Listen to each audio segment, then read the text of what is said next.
বিগত স্বৈরাচারের সময় বা খুনি স্বৈরাচারের সময় যেই স্বৈরাচার পালিয়ে গিয়েছে, আমরা দেখেছি তারা কিভাবে বাংলাদেশের প্রতিটি প্রতিষ্ঠানকে ধ্বংস করে দিয়েছিল।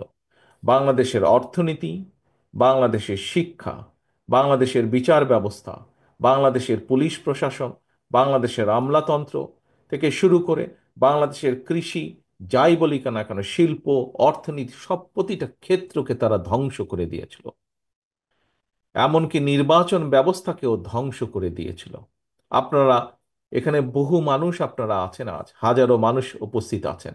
আপনাদের প্রত্যেকের মনে আছে 2014 সাল বলুন, 2018 সাল বলুন, বা 2024 সাল বলুন, নির্বাচনের নামে দেশের মানুষের সাথে যে প্রতারণা করা হয়েছে, নির্বাচনের নামে দেশের মানুষের সাথে যে তামাশা করা হয়েছে, নির্বাচনের নামে কিভাবে জনগণের ভোটের অধিকারকে কেড়ে নেওয়া হয়েছিল, নির্বাচনের প্রহসনের নির্বাচনের নামে কিভাবে বাংলাদেশের মানুষের অমূল্য যে সম্পদ নির্বাচনী ব্যবস্থা, সেটিকে ধ্বংস করে দেওয়া হয়েছিল, তার প্রত্যক্ষদর্শী এখানে উপস্থিত প্রতিটা মানুষ তথা বাংলাদেশের 20 কোটি মানুষ।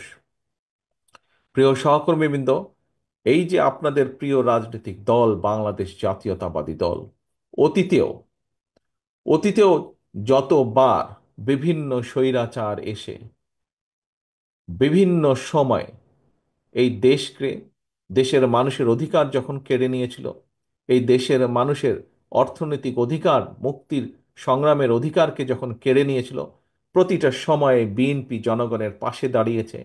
বাংলাদেশের মানুষ বাংলাদেশ জাতীয়তাবাদী দল বিএনপিকে দায়িত্ব দিয়েছে, এবং বাংলাদেশ জাতীয়তাবাদী দল চেষ্টা করেছে বাংলাদেশের মানুষের দেওয়া সেই দায়িত্বকে, পবিত্র দায়িত্বকে যথাযথভাবে পালন করার। এবং সেজন্যই আমরা দেখেছি যে বাংলাদেশের মানুষের বহুদলীয় গণতন্ত্রের যে অধিকার, সেটি বিএনপি প্রতিষ্ঠার চেষ্টা করেছে। বাংলাদেশের মানুষের যে প্রত্যাশা সংসদীয় গণতন্ত্র, সেটি দেখেছি আমরা দেশনেত্রী খালেদা জিয়ার নেতৃত্বে বাংলাদেশে প্রতিষ্ঠিত হয়েছে।